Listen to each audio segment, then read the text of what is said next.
আসসালামু আলাইকুম রহমাতুল্লাহি ওয়া বারাকাতুহু। আজকে আমি বলবো অজু করার তরিকা।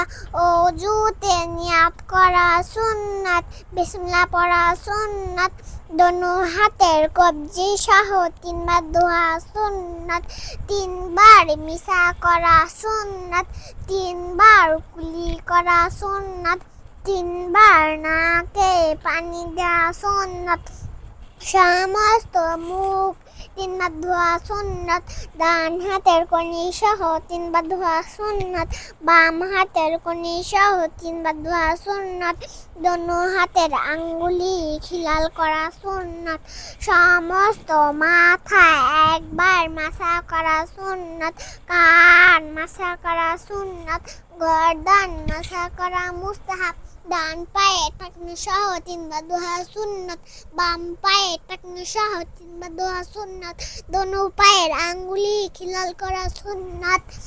অজুতে